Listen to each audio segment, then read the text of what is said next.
Hi, my name's Claire Nelson. I'm one of the GPs here in the practice, and I'm also your mum, Alma's GP. And your name is? I'm Siobhan. Hi Siobhan, pleased to meet you. You too. So Siobhan, my understanding is that your mum has consented to you coming to see me today to talk about the concerns that you have in relation to your mum. Yes, she has. Okay, so Siobhan, can we start by exploring some of your concerns? Yeah, so I've been here from the UK for the last couple of months on holidays with my mum, and I've noticed that she's more forgetful and confused than she used to be. Okay, so Siobhan, can you give me some examples of episodes where your mum has been confused or has been forgetful? Yeah, so like I'd have to remind her to shower, or she'd have simple meals and I'd have to make bigger meals for her. Okay, and Siobhan, is that in the context of your mum's normal routine? Simple meals would be normal for her. Having to be reminded to shower would not be normal. Okay, so since you've been staying with your mum, have you or any of the neighbours or other family members or your mum expressed any safety concerns? So in relation to leaving the gas on or leaving the door unlocked or getting lost in familiar settings? No. Nothing like that. And has your mum had any recent changes in terms of her normal routine or life events? Yeah, so my dad would have passed away about 10 months ago from lung cancer. My mum, she's retired about 10 years. She was a social worker. She would have been his main carer kind of throughout his illness and up until when he died. Okay, I'm sorry to hear about the passing Thanks. of your dad, Siobhan. How have you been? Yeah, I'm good, thanks. Yeah. You are, okay.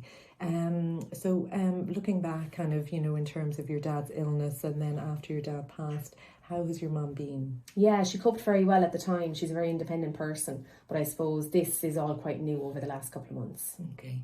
Any concerns regarding her mood? Yeah, she'd be quite emotional throughout the day. Okay, and is that in relation to having conversations about your dad, or is that more sporadic? It's just sporadic. Okay, Yeah. okay. And how's your mum sleep? She sleeps well. She does. Yeah. Okay. And any concerns in relation to kind of finances? Yeah, she'd be quite vague about finances. So like the day-to-day paying of household bills, I'd be concerned about her managing that. Okay. Any kind of unusual spending or sporadic? No. Nothing like that. And who would have traditionally managed My the finances? dad would have done that. Okay. And does your mum drive? She doesn't drive. Dad would have been the one that had driven as well. Okay. So in terms of your mum's general health over the past few months, any concerns or? No, like she's well. She has bronchitis. She used to be a smoker, so she takes a couple of inhalers and then she just takes a blood pressure tablet for her blood pressure as well. And any concerns with remembering to take the medications on No. a daily basis? No. Nothing that you've noticed. And does your mum take any other medications apart from those prescribed? Not that I know of. No. Okay. And is she allergic to any medications? No, not that I'm aware of. Okay.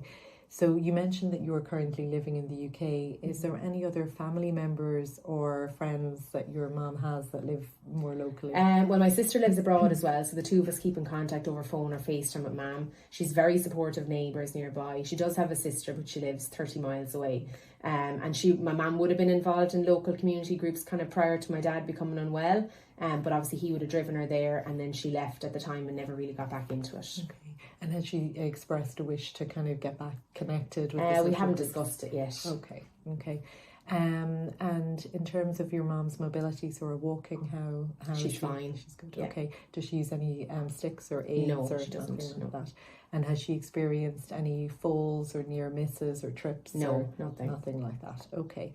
And in terms of hobbies and interests, are there any particular things that matter to your mum? She hasn't brought anything up recently, so I don't know.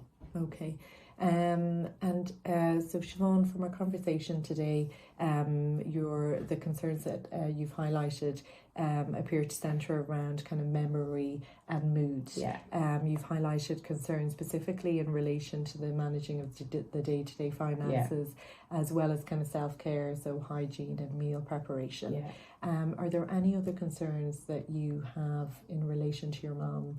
I'm just concerned when I go back to the UK in a few weeks' time of how she's going to manage on her own. Okay. And Siobhan, before coming here today, did you have any ideas of what supports your mum may need to have in place? Not really. I'm not aware of any supports. Okay.